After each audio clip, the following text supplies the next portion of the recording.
My dear friends, 사랑하는 친구 여러분, 우리는 오늘 정말 훌륭한 연차대 모임을 함께 했습니다. 지도자들께서 나눠주신 훌륭한 말씀을 통해 우리는 모두 주님의 영과 그분의 사랑을 느꼈습니다. 이 모임의 마지막 연사로서 오늘 저녁 여러분께 말씀할 수 있는 특권에 감사드립니다. 우리가 그리스도 안에서 참된 형제 자매로서 함께 기뻐하는 가운데 주님의 영이 계속 저희와 함께 하시길 간구드립니다. 우리의 사랑하는 선지자 러셀 M. 넬슨 회장님께서는 이렇게 말씀하셨습니다. 오늘 저는 전 세계 모든 회원들께 차별적인 태도와 행동을 근절하는 일에 솔선수범해 주실 것을 요청합니다. 하나님의 모든 자녀에 대한 존중이 확산되도록 앞장서 주십시오. 세계적으로 계속 성장하고 있는 교회로서 선지자의 이 권위에 순종하는 것은 모든 나라의 구주의 왕국을 세우는 데 필수적입니다. 예수 그리스도의 복음은 우리가 우리를 참으로 사랑하시는 하늘 부모님께로 태어난 영의 아들과 딸들이며 이 지상에 태어나기 전에 하나님의 면전에서 한 가족으로 살았다는 것을 가르쳐 줍니다. 또한 복음은 우리가 하나님의 모양과 형상대로 창조되었다고 가르칩니다. 그렇기에 우리는 하나님 앞에 평등합니다. 이는 그분께서 남성과 여성의 모든 족속을 한 혈통으로 만드셨기 때문입니다. 하나님은 한 분이시니 곧 만유의 아버지이시며 만유 위에 계시고 만유를 통일하시고 만유 가운데 계시기에 우리 모두는 신성한 성품과 유산, 잠재력을 가지고 있습니다. 예수 그리스도의 제자로서 우리는 서로 간의 차이에도 불구하고 단합과 사랑 가운데 진실된 마음으로 함께 맺어져 영적인 형제와 자매에 대한 신앙과 사랑을 키움으로써 하나님의 모든 아들과 딸들이 존엄에 대한 존중을 도모하는 능력을 키우라는 권유를 받습니다. wasn't that exactly the condition? 이것이 바로 그리스도께서 니파의 백성들에게 성역을 베푸신 이후 약 2세기 동안 그들이 경험했던 상황이지 않습니까? 정녕 하나님의 손으로 창조된 모든 백성 중에서 이들보다 더 행복한 백성이 있을 수 없었더라. 레인맨인이라든가 무슨 인이라고 불리움도 없이 그들은 하나로서 그리스도의 자녀요 하나님의 나라의 상속자이었더라. 또 그들은 얼마나 복되었던고. 넬슨 회장님께서는 다음 말씀에서 다른 이들의 존엄과 그들에 대한 존중을 증진하는 일의 중요성을 강조하셨습니다.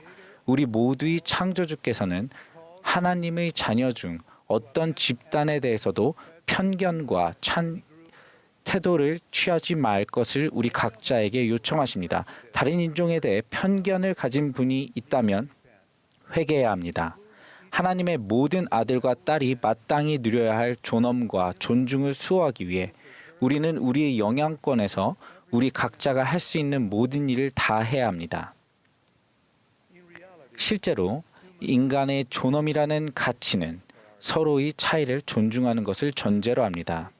하나님과 그분의 자녀인 우리를 하나로 이어주는 신성한 유대 관계를 고려할 때 넬슨 회장님의 이 선지자다운 지시는 의심의 여지 없이 우리 가운데 편견과 분열의 장벽이 아닌 이해의 가교를 놓는 일의 핵심적인 단계입니다.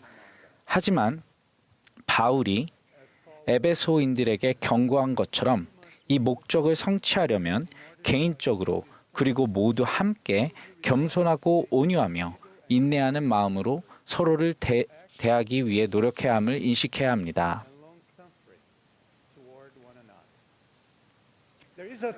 두 명의 친구와 함께 일출을 감상하던 유대인 랍비에 관한 이야기를 들려드리겠습니다. 랍비가 친구들에게 물었습니다. 밤이 지나고 새로운 하루가 시작되는 때를 어떻게 알 수 있는가? 친구 한 명이 이렇게 대답했습니다. 동쪽을 보았을 때 양과 염소를 구분할 수 있으면 아침이 온 거라네. 그러자 다른 한 명은 이렇게 말했습니다. 수평선을 봤을 때 감람나무와 무화과나무를 구분할 수 있으면 아침이지. 그리고 친구들은 현명한 랍비에게 같은 질문을 하였습니다. 랍비는 깊이 생각한 뒤 이렇게 대답했습니다. 동쪽을 보았을 때 여성이나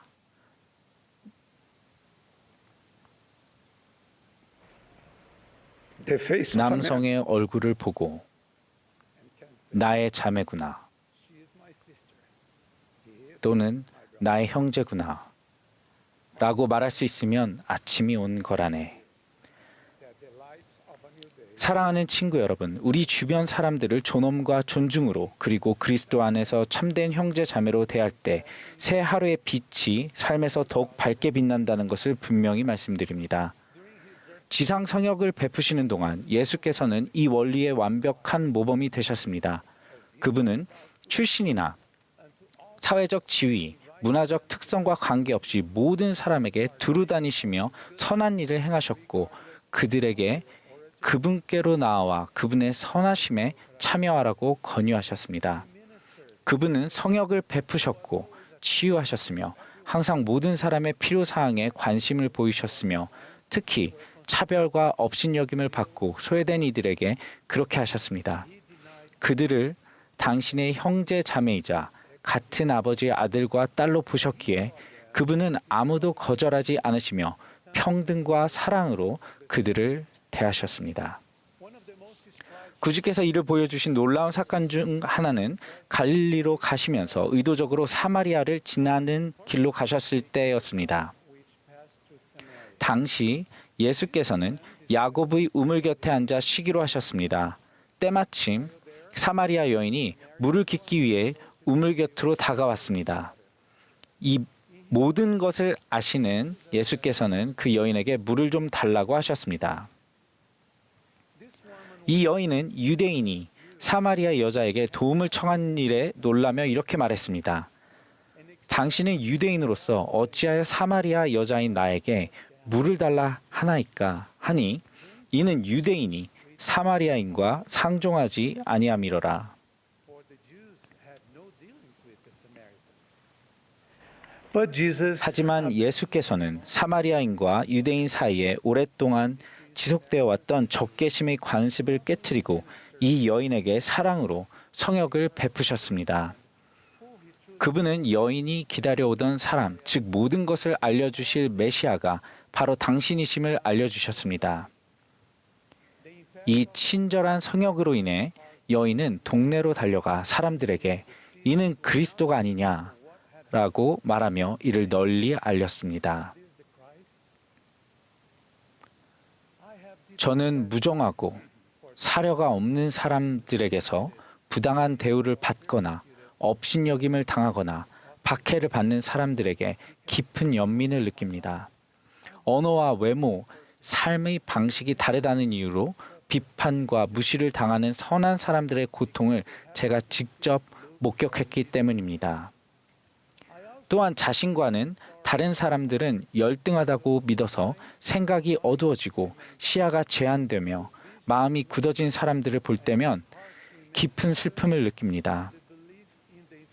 실제로 다른 사람들에 대한 제한적인 시야는 하나님의 자녀라는 그들의 본 모습을 보는데 방해가 됩니다. 선지자들이 예언한 바와 같이 우리는 구주의 재림이 다가오는 위험천만한 시대에 살고 있습니다. 전반적으로 세상은 인종적, 정치적, 사회 경제적 차이를 기준으로 극명하게 분열되어 양극화되어 있습니다. 때때로 그러한 분열은 사람들이 다른 이들에 대해 생각하고 그들을 대하는 방식에도 영향을 미칩니다. 이러한 이유로 문화나 민족, 인종이 다른 사람들이 생각하고 행동하며 말하는 방식을 열등하다고 규정짓는 사람들을 흔히 볼 수 있습니다. 그들은 선입견과 오류에 찬 비꼬는 사고방식에 따라 타인에게 경멸과 무관심, 무례함과 편견의 태도를 보입니다.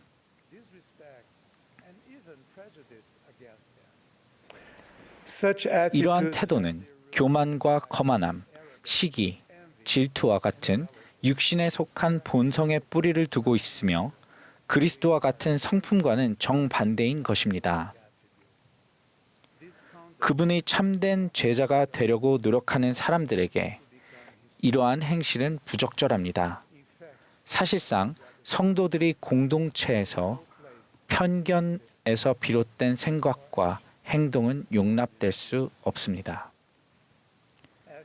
성약의 아들과 딸들로서 우리는 우리 공통점인 신성한 정체성과 가족 관계에 근거하여 구주의 관점으로 서로 간의 명백한 차이점을 바라봄으로써 이러한 행동을 근절하는 데 일조할 수 있습니다. 또한 우리 이웃의 꿈과 희망, 슬픔과 고통에서 우리 자신의 모습을 보려 노력할 수 있습니다. 우리 모두는 성장할 가능성을 지녔으나 불완전한 상태에 있는 하나님의 자녀이자 여정을 함께하는 동반자들입니다. 우리는 하나님과 만인에 대한 사랑을 가득 품고 평화롭게 동행하라는 권유를 받습니다. 즉 에브리엄 링컨이 언급한 것처럼 모든 이들에 대한 악의를 접고 만인에 대한 사랑을 품어야 합니다. 인간의 존엄 및 평등에 대한 경외라는 원리가 주님의 집에서 옷을 입는 단순한 방식을 통해 어떻게 드러나는지 깊이 생각해 본 적이 있으십니까? 우리는 모두 주님의 거룩한 면전에서 순결하고 거룩해지고자 하는 소망을 품고 한 목적으로 단합하여 성전에 옵니다. 주님께서는 흰옷을 입은 우리 모두를 그분의 사랑하는 자녀이자 하나님의 남성과 여성 그리고 그리스도의 자녀로 받아들이십니다. 우리는 동일한 의식을 받고 동일한 성약을 맺으며 더 높고 더 거룩한 방식으로 살고자 결심하고 동일한 영원의 약속을 받는 특권을 누립니다. 우리는 동일한 목적을 지니고 하나가 되어 서로를 새로운 눈으로 보고 또 단합 속에서 하나님의 신성한 자녀로서 서로의 차이를 소중히 여깁니다. 최근에 저는 브라질리아 성전 일반 공개 행사에서 고위 관료와 정부 관계자들을 안내해드렸습니다. 저와 브라질 부통령은 탈의실에서 잠시 멈추어 모두가 성전 내에서 입는 흰옷에 관해 이야기를 나누었습니다. 저는 모두가 흰옷을 입는 것은 우리 모두가 하나님 앞에 동등하다는 것을 상징하며 성전 안에서 우리는 한 국가의 부통령이나 교회 지도자가 아닌 사랑이 많으신 하나님 아버지의 아들이라는 영원한 정체성을 지닌다는 점을 설명했습니다.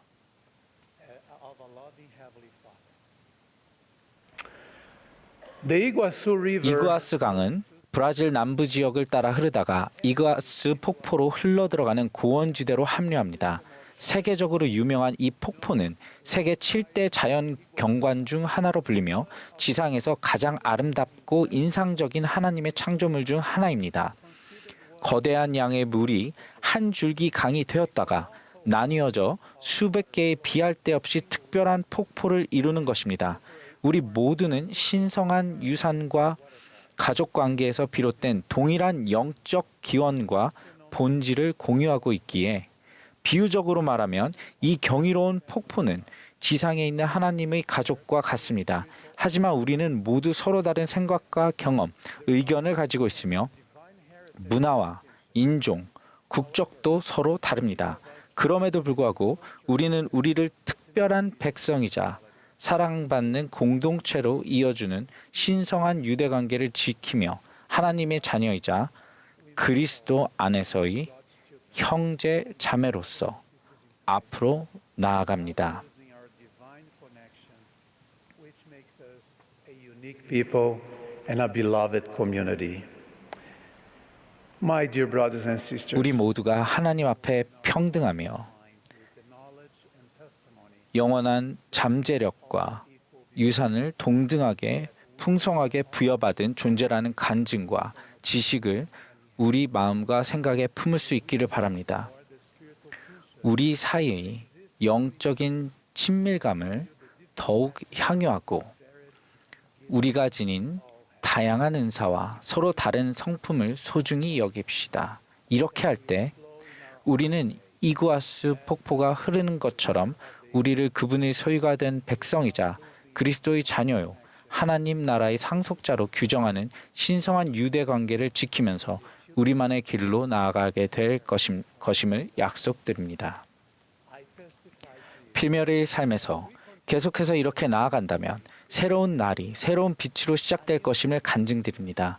이 새로운 빛은 우리의 삶을 밝혀줄 것이며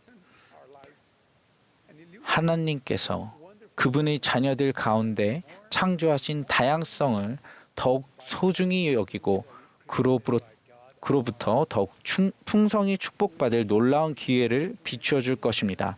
우리는 분명 그분의 손에 들린 도구가 되어 그분의 자녀들 가운데서 존중과 존엄을 널리 퍼뜨릴 것입니다. 하나님은 살아계시며 예수께서는 세상의 구주이십니다. 넬슨 회장님께서는 오늘날 하나님의 선지자이십니다. 이 진리들을 성스러운 예수 그리스도의 이름으로 간증드립니다. 아멘.